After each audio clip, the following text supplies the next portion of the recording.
You go and speak to the average person, they think they're just going to retire at 60, they're going to get the caravan and the boat and pay off the house, go on overseas holidays once a year or twice a year. The average person my age has got somewhere around the $250,000 they've got in their super. Yep. Troy, they are screwed. You see a lot of Aussies in their 70s still working. A lot of these guys are just mums and dads that can't afford to retire. We've been told a lie. The elites have said, don't get an SMSF, it's too difficult. Stay in your industry super fund. It's easy for you. The monetary system is fundamentally broken. Inflation is out of control. The currency is being debased, which was the reason why people should, in my humble opinion, not financial advice, the reason why people should allocate their super into Bitcoin under an SMSF structure. This is going to blow your way. Just put $100,000 into an SMSF, allocate it to Bitcoin, and just let it compound. At 29%, you're talking $16 million. No way. Hey guys, just a quick disclaimer and just a reminder that this is not personal advice. So make sure you speak with a licensed advisor before making any investment decision. Welcome to SMSF Insider, where we help busy professionals to gain financial independence using an SMSF. Hi, I'm Troy, founder of Blue Chip SMSF Services. And over the last 20 years, I've helped thousands of Aussies manage the complexities of self-managed super funds. And in this podcast, I'll answer your questions, break down the myths, so you can take charge of your financial freedom. Let's get into it. Today, we have a very exciting guest. A lot of you may know Matthew Fraser. He's built his own empire through Amazon, and big Bitcoin and cryptocurrency investor, and specifically through self-managed super funds. So yeah, it's a real privilege and really excited to have you on the show. Thanks, Troy. It's great to be here. Yeah. Matthew, tell me a little bit about, I know you're a huge Bitcoin fan. Hence, I've got the Bitcoin hat. I know, you've always got the Bitcoin hat. Representing. Tell me a little bit about your story. When did you discover Bitcoin, and you know, how did you become so passionate about crypto and investing in that space? Yeah, thanks, Troy. I want to frame it, I guess, first of all, getting to Bitcoin, because I think everyone has their own journey of getting there. Yep. And for me, I was just the guy who always wanted to be rich. All the way from high school, I was like, you know what, I'm going to be rich one day, and I don't know where that came from. If there's two decisions, if you had, if you could be one or the other, you definitely choose that one. There's something in my DNA. Yeah. The funny thing is, I don't come from like a super rich family. Yeah. Okay. But for some reason, I just wanted to be rich. And I remember even being 15 years old and telling a friend of mine, one day I'm going to own a block of units. Yeah. Because I just knew that was multiple streams of income. Yeah. Right. Now, eventually what happened is I met my wife when I was working at Macca's, and we decided, this is literally as teenagers, we decided that we wanted to buy a McDonald's restaurant. Like, that's going to be a great idea. Yeah. Because the guys who owned McDonald's stores just seemed to be, they looked rich and they always drove really nice cars. Yeah, they did. So we thought, that's the ticket. Yeah. And coming from McDonald's, we thought we'll just work our way up through the ranks and buy our own store. Now, fast forward a decade, because at 19, you don't have any money. Yep. Yeah. So I went in and bought some properties, had 4 or 5 different properties in my 20s, all in the aim to get this bloody McDonald's store, which eventually turned out to be a Hungry Jack's store. Right. So the McDonald's thing fell through. Yep. And so we bought this Hungry Jack's restaurant in Tweed Heads, New South Wales. Yep. When we were 29 years old. Wow, that's awesome. Okay. Which we thought, well, look, to be honest with you, Troy, we thought we were freaking awesome. That is pretty awesome. That is actually pretty awesome. We thought we'd made it. That is an awesome achievement. Yeah, 29, we've got this. Yeah. And I mean, awesome. in hindsight, it probably was like, oh, you've now got this anchor. But cash cow. We really wanted to build our wealth, and we thought at the time this is going to be the cash cow, as you mentioned, the ticket to then buy into more real estate investments. Because we actually sold some of the real estate to buy into the Hungry Jack's store. Okay, to get the capital. Yeah. And then, so we're going along pretty good. And in the first year, we improved. Within the first year, we improved sales by 30%. And we thought, brilliant, this is great. Then what happened, Troy, is the federal and state government decided they wanted to redo the highway out the front of our shop. Oh no. So don't you love that? Literally the graders came out and the sales collapsed. Yeah. They literally collapsed. Yep. It was 3 years of Roadworks. So you hear about these stories of like the Gold Coast High or the trams of late. Do you think they knew, like being 29, do you feel like the seller knew what was going on and maybe? I think it was always like one day in the future. Right. Yeah, I think it was going to eventually happen. And you bring up a good point actually, because I always now take responsibility for my own actions. You know, at the time I was really dirty. Yep. At the time our sales had collapsed. We went into $1 million of further debt. Yep. I was on ATO debt repayments for it was probably a decade. Yep. To be honest, and every quarter be ringing up, hey, can we refinance this, refinance the debt, right? And they don't. They were actually pretty good. I want to give them a break. They were actually pretty good Wow. at the ATO office. So the ATO guys listening to this, thank you. They're pretty understanding, and I think the key with the ATO is if you communicate, if you get on the front foot and you call them and say, hey, look, this is the predicament that we're in. We're willing to make a lump sum payment now or do this payment plan, what have you, right? And they were pretty good. So for about 10 years, I was on payment plans. Yep. That's because when you go into $1 million of debt, look, the sales may come back again because eventually 3 years later, the roadwork's finished. But you've now got all this debt you've got to carry and you've got to meet your current and future obligations. Yeah. It is a freaking hole. Yep. It's a nightmare, to be honest. And many, many times, Troy, I said to Paula, we should just declare bankruptcy now. Like, I mean, I do not see a way out of this, and we're just going to be just forever just going further into this black hole of debt. Yep. That's what it seemed like. Yep. And so around that time, I'm like, we've got to bring in other revenue. Yeah. Because we only had this one store. And I'd sold off the real estate, so I only had that, and I was renting in a house locally. Yep. Right. So you invested heavily. All the money's into this one basket. business, Yep. right? And it is now in the toilet. Yep. Okay. And what happened then was I started looking around for other opportunities to make money. Yep. I was, it's embarrassing almost now, but like I was selling cardboard boxes out of the back of the store for $1 to bring in revenue, because I had these cardboard boxes sitting in the skip bin that I was paying for someone to take away. And I was like, I just put them on Gumtree, and I actually saw someone else doing it, and I was like, far out, $1 a box. I've got thousands of these boxes. So I started making thousands of dollars a month out of selling cardboard boxes out the back of the business. And then paying it straight to the ATO. Basically, trying to pay off the debt, right? Yeah. But we were just putting money into our own household cash flow because we were so broke. We were living on credit cards. Gosh, wow. And of course, we were opening the shop, closing the shop, cutting back everything in the shop. Yep. I then start driving Uber. I'm like, okay, I can go drive Uber. I'm driving Uber all over the Gold Coast in my Toyota Kluger, to bring in extra revenue. I then find this online, which became an online business, but it was an Amazon training program. Yep. I think I remember those. Yeah. And when you I think when people can probably relate to this, like when you're in the depths of despair financially, you're always looking. Like, right? What else can we do? Yep. We're broke. Yeah. Right. And it's like trading and you know, obviously whatever else. But the thing that resonated with me was this Amazon training program. Yep. It was, I can work from home. I can design the product, ship it from China to America and sell it online, and I don't have to do anything. That was the sales pitch. Anyway. Drop shipping, right? No, it's not drop shipping. Drop shipping is you sell someone else's product. You had your own product. I had, you manufactured your own product with your own brand. And that was the sales training anyway. Yep. Now, my first product, so I did this training. I started doing this training program, spending money I didn't even have. Again, credit card, buy the course, right? So I then eventually go to a VIP training session, basically, right? Where the gentleman on stage, and a lot of people will know this guy, his name's Adam Hudson. Okay, entrepreneurial guy, made a lot of money. And now big in the Bitcoin space, I might add. Right.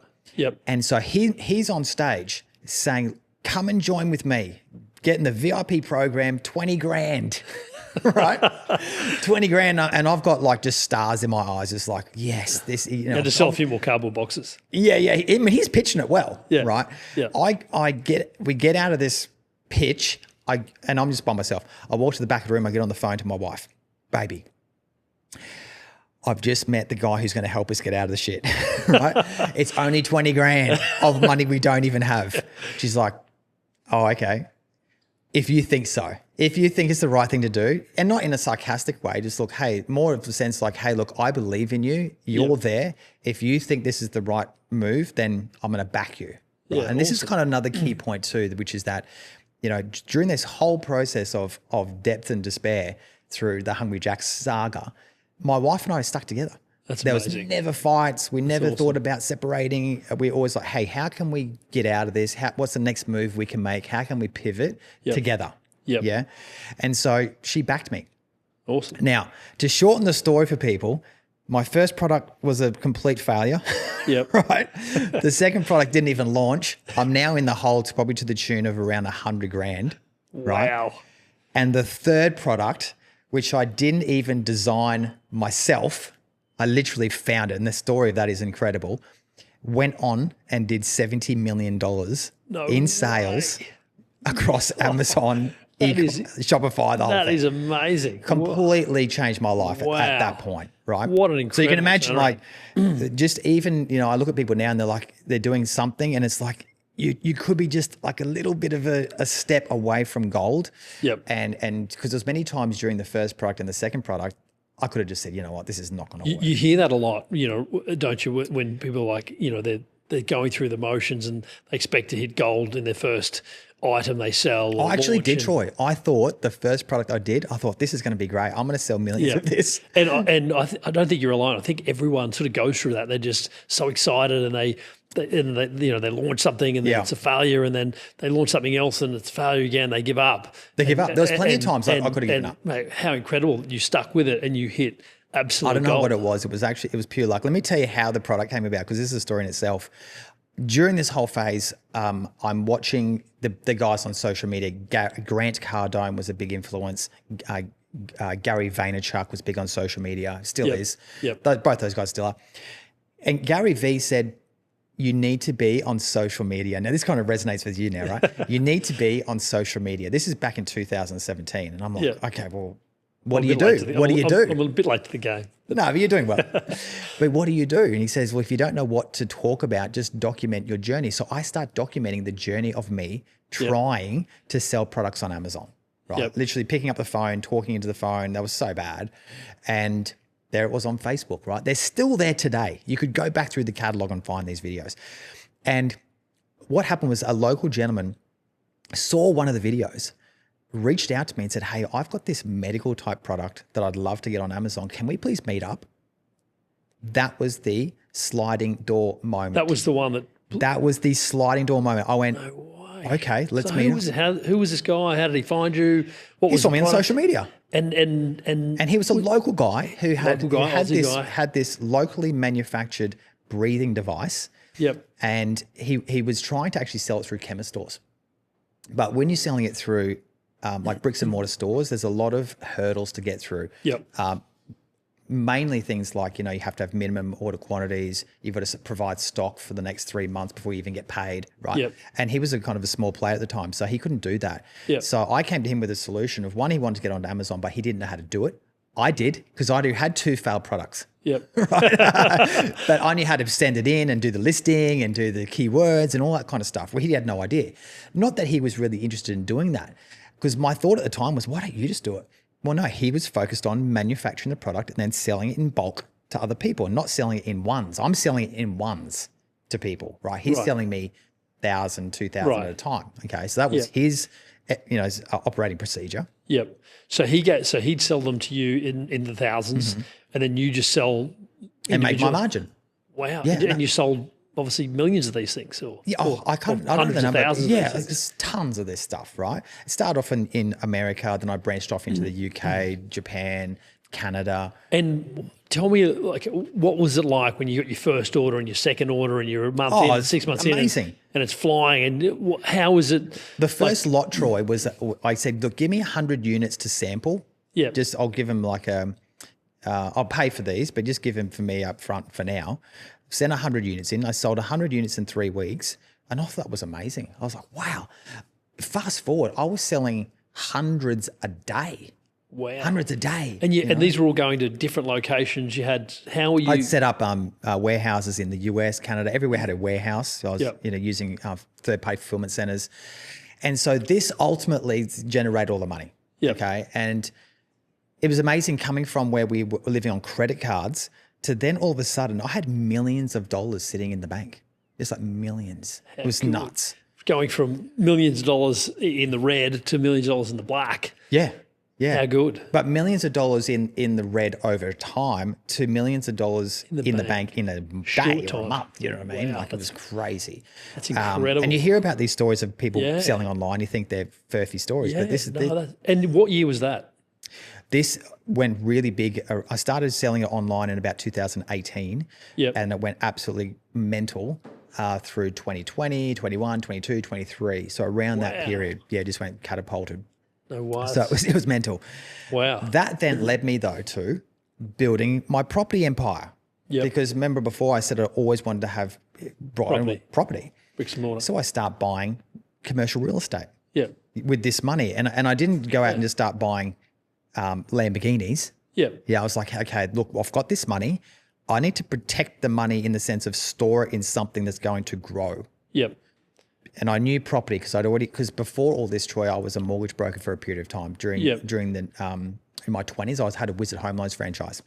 You've done a few things. I've done a couple of things in that space before we got the Hungry Jacks. Do you think when you finally got the money and the fact that you'd come from where you'd come from and, the despair and you'd lost all that money and you finally had the money that you'd always dreamt of, you were like, I'm not going to buy that car, I'm going to invest in something. Do you think that being at that low point really, allowed you to block out the shiny things and concentrate on building real wealth? I think the other part I want to add to this is during our 20s, before we had the Hungry Jack store, I was buying real estate. Now, in my early 20s, having about 4 or 5 properties, I was already ahead of the game compared to my friends.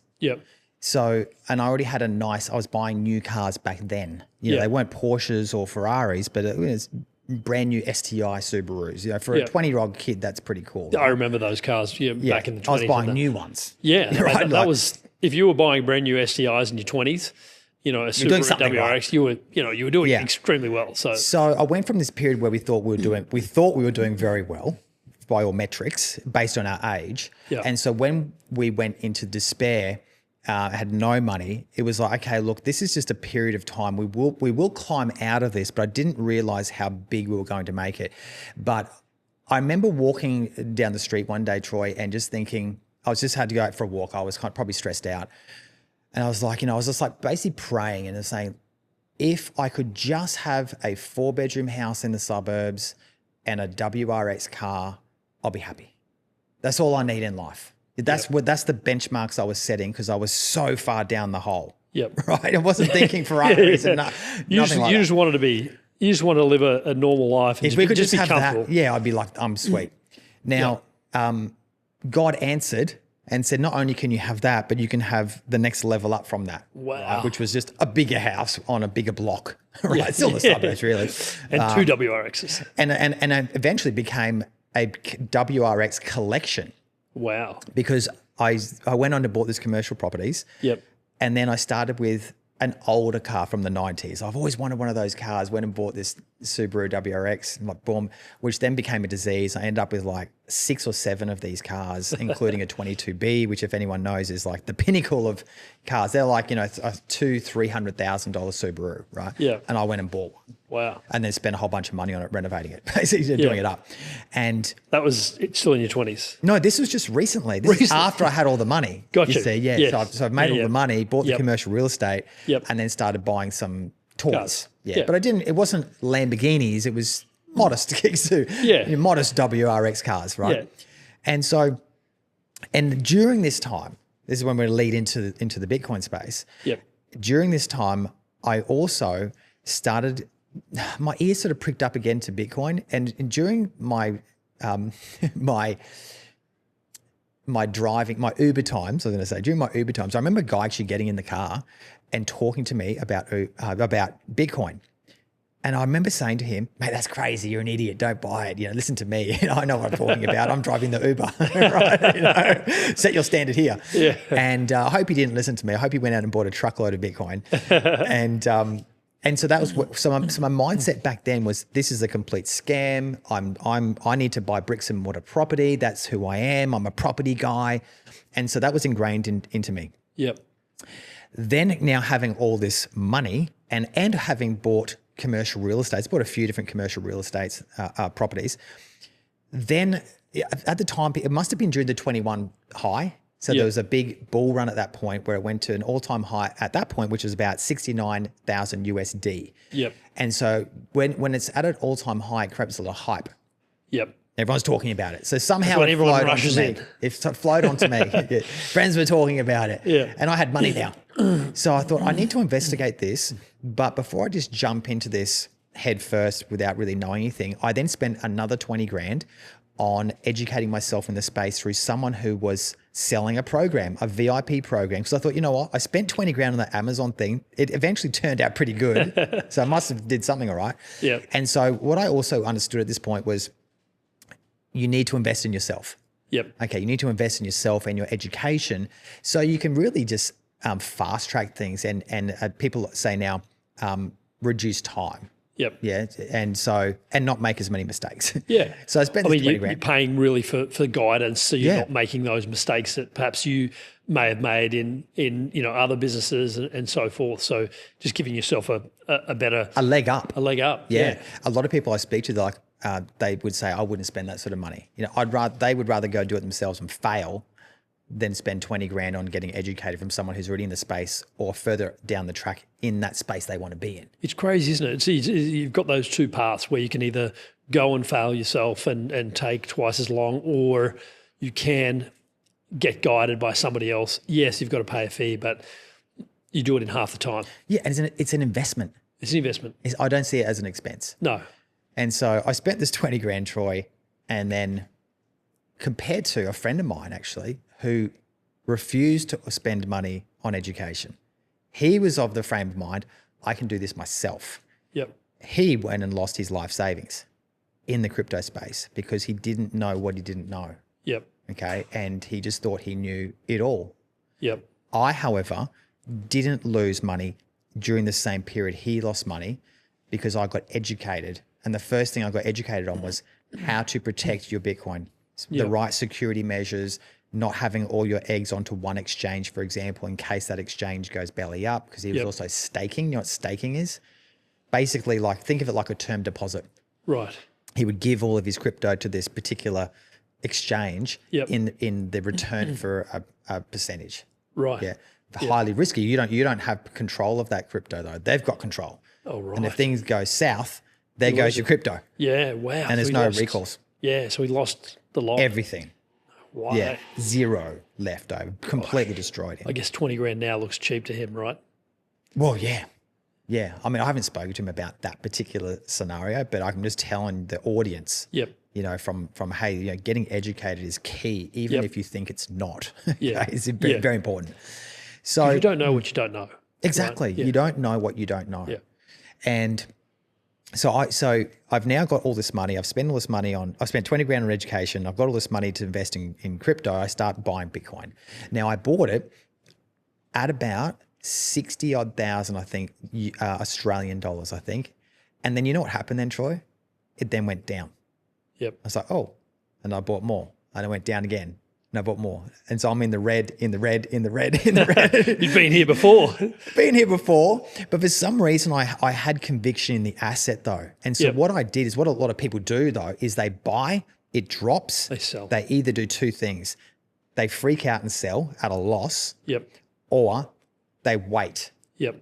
And it now goes down. And eventually it might come back up. And now they're like it's back to equilibrium, let's say, and then they buy again. Yep. Rather than you've lost all of that opportunity. Correct. To dollar cost average. And so what I was doing was Yep. buying all the way down. Probably the smartest thing you can do, right? In hindsight, it was great. And of course, because I was getting educated, no doubt they were saying, hey, just keep buying.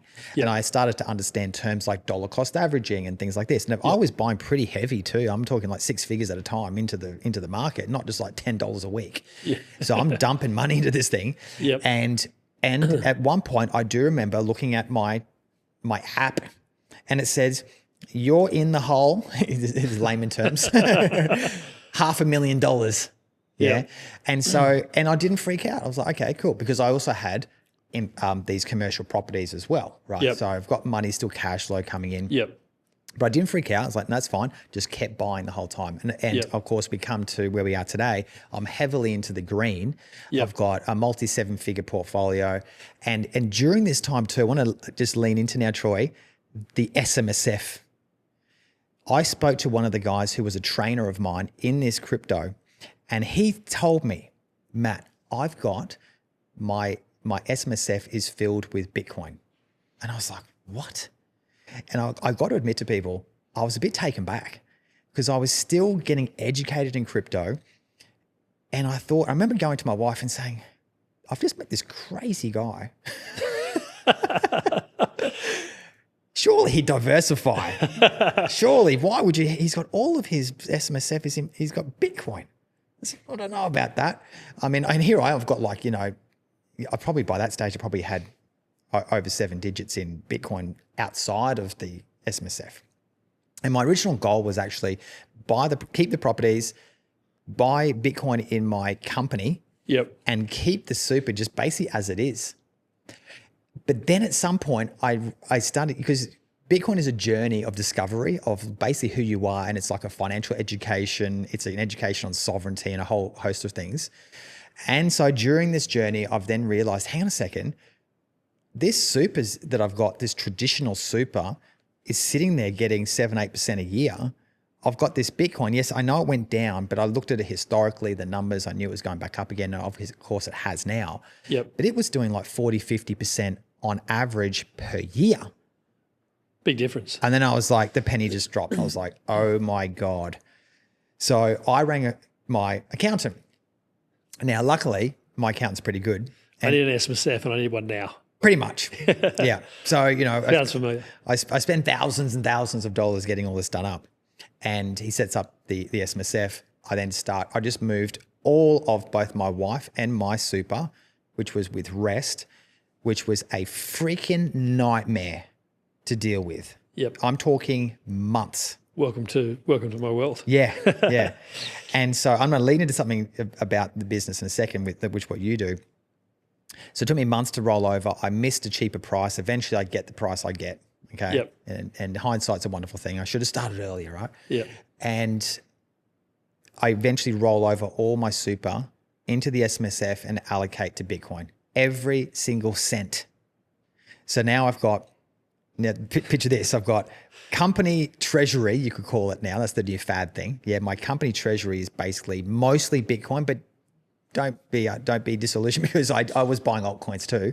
Yeah. Right. Altcoins, which we call shit coins. and I lost money with those. Yeah. But what I focused on though, and I guess this is probably back to the training that I did, was I focused heavily in Bitcoin and then a sprinkle of altcoins. Yep. Knowing that Bitcoin was the Mac Daddy, the apex, the godfather of the crypto space. Yep. And these altcoins, although at the time I thought I was going to be rich from them, they ultimately basically didn't come back. Most of them failed. Yep. And that was through the last cycle. Yep. And now I still have a lot of Solana. Just coincidentally, I ended up with a lot of Solana, which is done Solana's quite well. done pretty well. Yeah, it's a layer one. It's probably, they call it the ETH killer, the Ethereum killer. Yep. So it's really, look, there's Ethereum and there's Solana, probably the top 2 layer ones. Yep. But that's for another day. Yeah. But I focused mainly on Bitcoin. Yep. And so that held me steady through this. So when I came out the other end and all these other altcoins had failed, my Bitcoin was so far up it didn't even matter.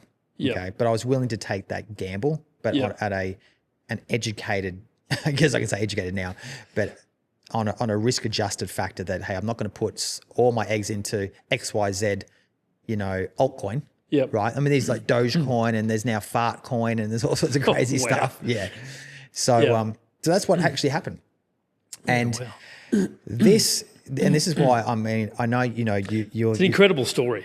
It's unreal. It's a really of how you eventually get there. Of how you eventually get there, because people only see, they only see you've got the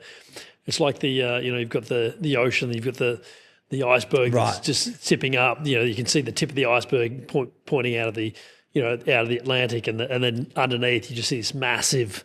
You don't see that. You don't see that bit, and that's essentially probably what people see. They see you as you've done unbelievably well with Bitcoin, but they don't see the story about how you were, the sleepless nights when you had the the ATO debt, and you had millions of dollars worth of debt and in the red, and you were selling cardboard boxes out of the back of your boot of your car, like, that's a really cool story. It's a real sort of. I don't wish it upon anyone. No.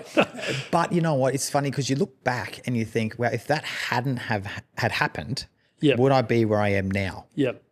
I think the journey for us would have been, let's say the store did well, it didn't have the Roadworks, let's say.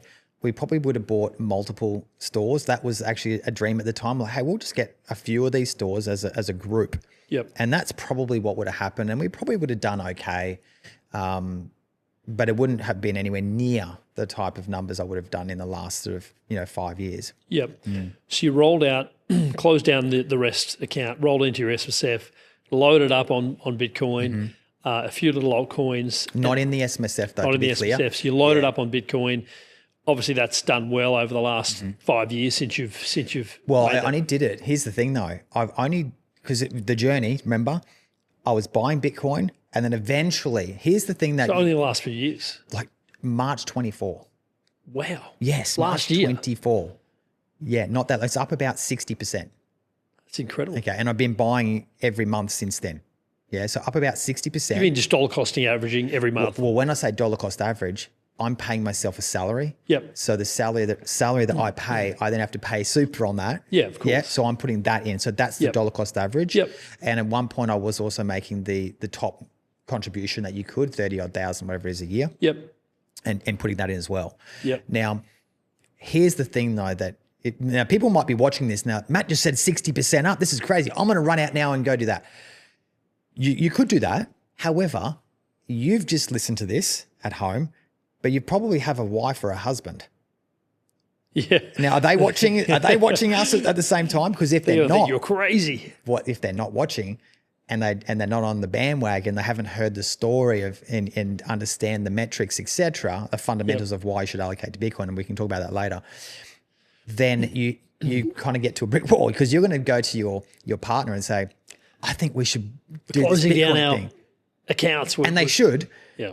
However, the other person has to come along on the journey too. You can't just wake up one day. Like I could just wake up and just say, hey, Paula, we're going to move all our super into Bitcoin. She would have said, no way, right? But because I was already buying Bitcoin in my company and a bit in my personal name as well, then the story of, hey, look, I think we should do our super now is like, oh, I already know about Bitcoin. I know how it all works. You're in control of it, blah, blah, blah. Okay, let's do She already understood the metrics. Yeah. Because otherwise you can't just do it straight away if your partner's not on board as well. Of course. Yeah. Yeah. And so that's obviously gone really well for you since March. So my point there too, Troy, is I would have done it sooner. Yes. But your partner has to come along on the journey too. And so when they're ready as well, then you can make the transition. Yeah. Not just you're ready and the other person's not ready. Yeah. Right? Yeah. And you have like an educational program or something like that you do. Can you tell me a little bit about that? Well, this led me to wanting to design my life around something that I became ultimately passionate about, right, which was Bitcoin. Yep. And the reason why people should, in my humble opinion, not financial advice, Troy, the reason why people should allocate their super into Bitcoin under an SMSF structure, okay? And this comes back to the fundamentals of the monetary system is fundamentally broken, okay? Inflation is out of control. The currency is being debased, meaning the government just prints money willy-nilly, which dilutes the value of your cash. Yep.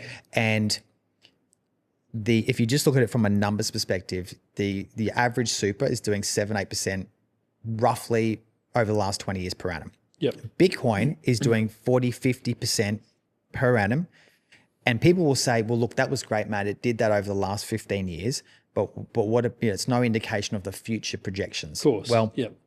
There's people in this space who are much smarter than me who are saying that the forecast for the next 20 years, which is considered the gold rush period of Bitcoin, will be minimum, base case, 29% CAGR, compounding annual growth rate, Yep. 29%, up to 50-60%.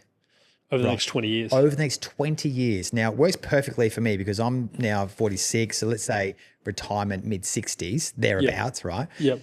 So I've got 20 years of extremely high, solid growth ahead. Compound growth. Yeah.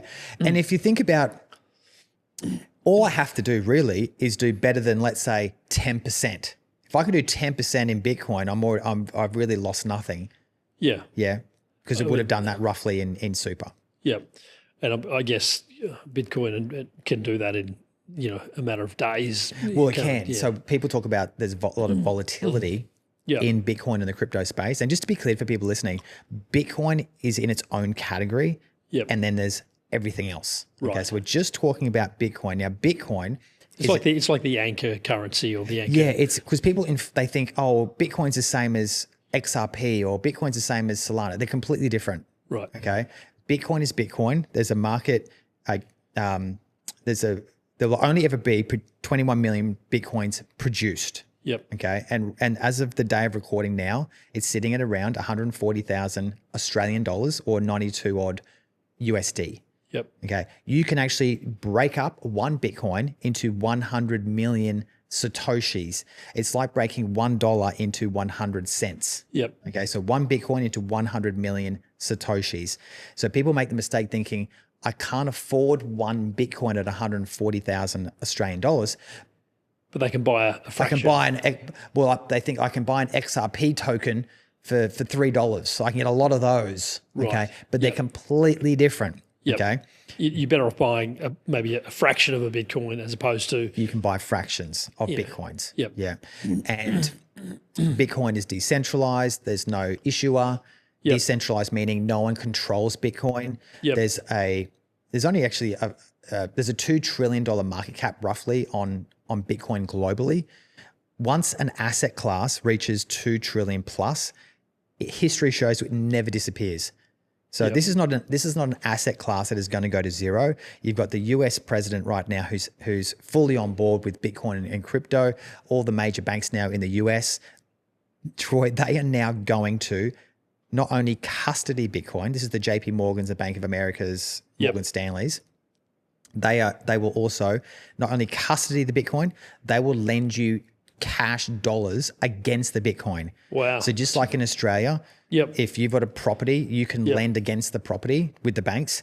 This is happening now already. This is actually already happening now in Australia. You can do it not with major banks though, but with smaller institutions. But the major banks in America are going to do it, if not already now, which will flow into Australia very, very soon anyway. Just quickly, guys, if you're a busy professional, fed up with traditional super funds and overwhelmed by the setup of your SMSF, we can help. Book in a call with my team using the link in the show notes and let's build your future on your terms. Now, back to the episode. You mentioned before about the group.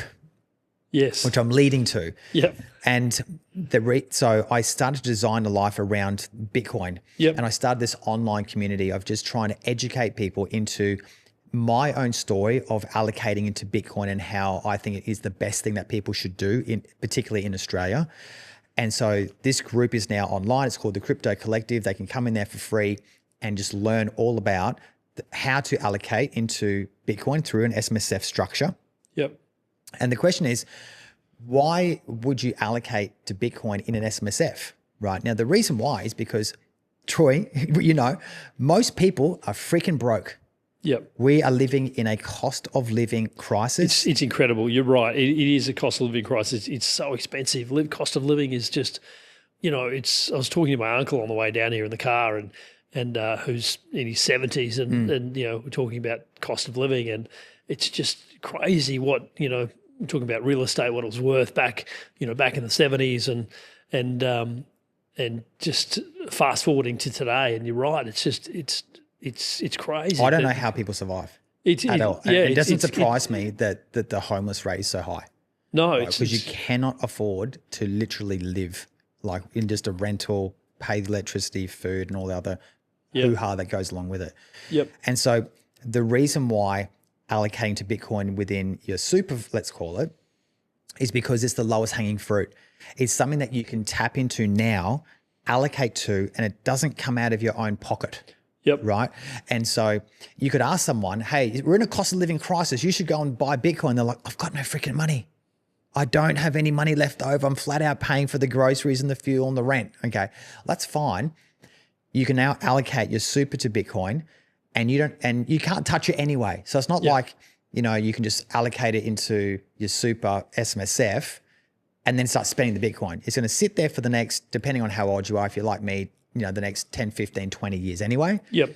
And the thing is too, Troy, is that they're not going to survive otherwise. I actually do believe that allocating to Bitcoin is the life raft that people need right now, because the average person my age has got something, you probably know the numbers, but I believe it's somewhere around the $250,000 they've got in their super. Yep. Troy, they are screwed, right? They are not going to have enough money to live the lifestyle that they think they're going to be able to live. Yep. Yeah, when they retire at 60. Yep. You go and speak to the average person, they think they're just going to retire at 60, they're going to get the caravan and the boat and pay off the house, go on overseas holidays once a year or twice a year. And that's just not the reality. They will not. They probably won't be able to retire. Yep. To be honest. A lot of, you see a lot of, even, clients in this, you see a lot of Aussies in their 70s are still working. A lot of these guys are just, mums and dads that can't afford to retire. They're still working in their 70s and even into even in their 80s. It's like, these poor Aussies that have worked their whole life, they just can't afford to retire because they haven't got enough in super. They, obviously the superannuation didn't kick in till later in their working life, so they haven't accumulated enough, and the cost of living and the list goes on. So you're right. It's just there is definitely a. So the choice for them right now is they do nothing and they leave their super in the current superannuation fund.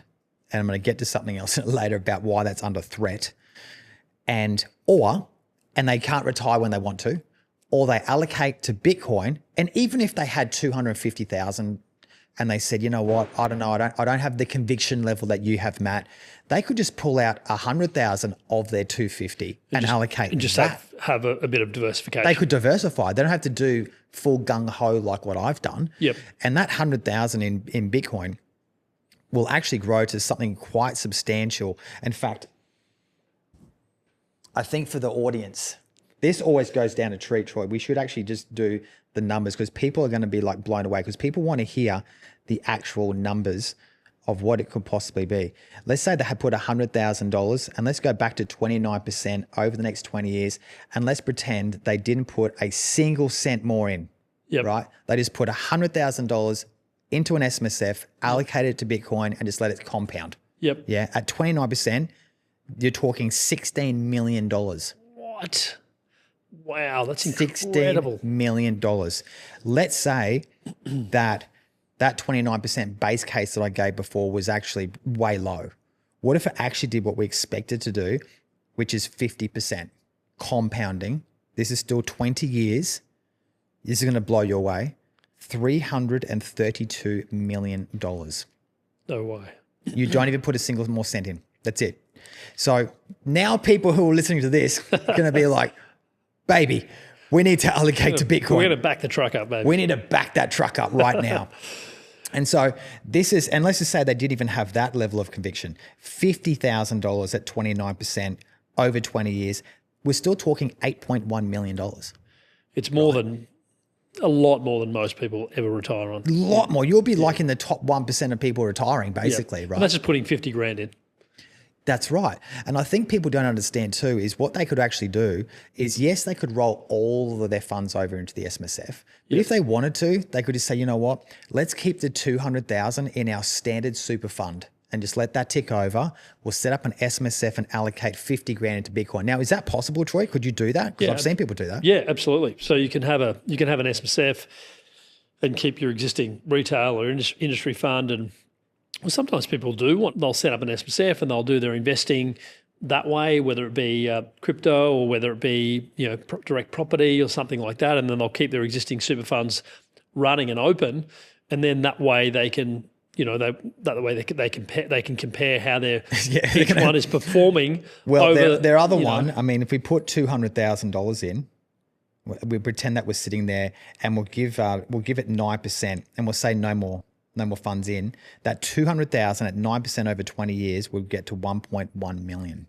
Gosh. That's disappointing now, isn't it? That's a huge difference. You'd be crying. You'd be crying if you didn't even allocate 50 grand.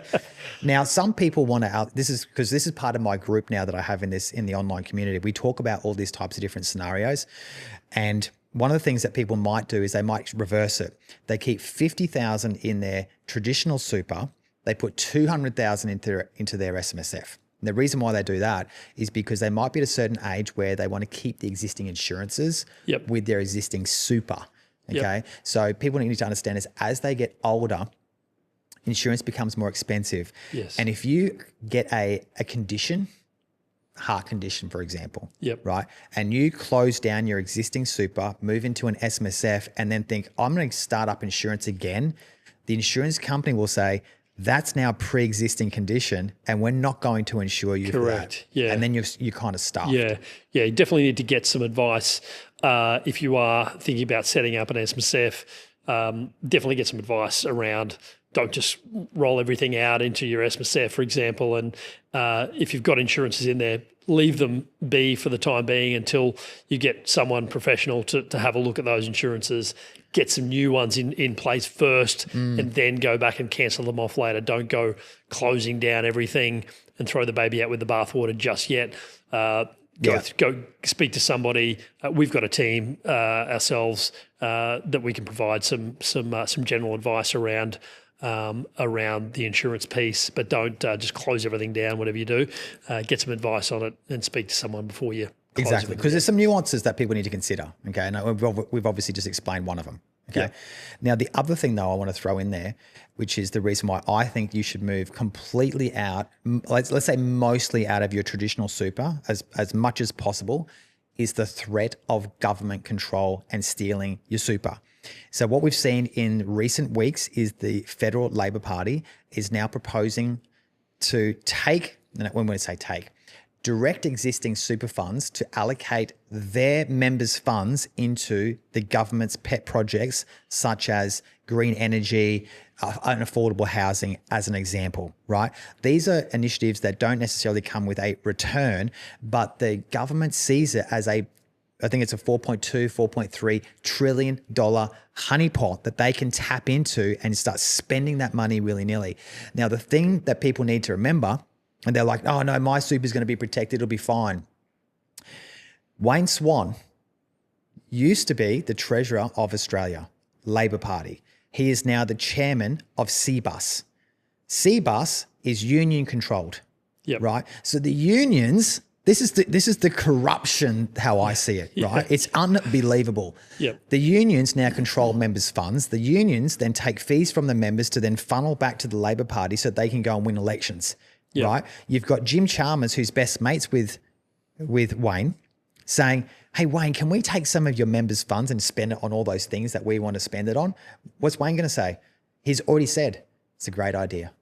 Wow. It's a great idea. It's incredible, isn't it? It's incredible. So this is why I highly encourage people to get the money out of your super funds. Okay. Now, even if you want to keep the insurance, I'd be like, okay, drop it down to 30 grand or something. Yeah. You keep that in your super fund, something to tick over to keep the insurances and then allocate into an SMSF. Because even if, let's just say you're not a Matthew Fraser, you don't want to allocate in, let's say you don't even want to allocate to Bitcoin at all. Get it into an SMSF, right? Just so that the government can't come and touch your money and spend it on reckless things that they want to spend it on, right? That would be my advice. Move it into an SMSF and then allocate it to your own share portfolio. You could even copy trade your existing super fund if you want to do. Yeah, it's pretty straightforward. If you had an SMSF, you could easily, and you were in a balanced fund or a growth fund with, BUSQ or one of the industry funds, you could jump into an ETF, a couple of ETFs, and basically have the same sort of asset allocation that you had. Which is a diversification. Which is just for diversification. You've got Australian shares, international shares, property, fixed interest. You call it the Australian tax prison. What can you tell me a little bit about that? Australia is living in a tax prison, Troy, a big tax prison. I know. But the thing I say to people though is, yes, the unrealised capital gains tax threat is now gone for now. We now have a massive tax being put in on realised gains of up to 40%. But fundamentally, people need to allocate to the best asset possible regardless of taxes. Yep. You wouldn't not invest in the best asset because you thought you were going to pay more tax. Yeah, so correct. people need to think about their future growth first and then worry about taxes second. Correct. Yeah. Yeah. Good point.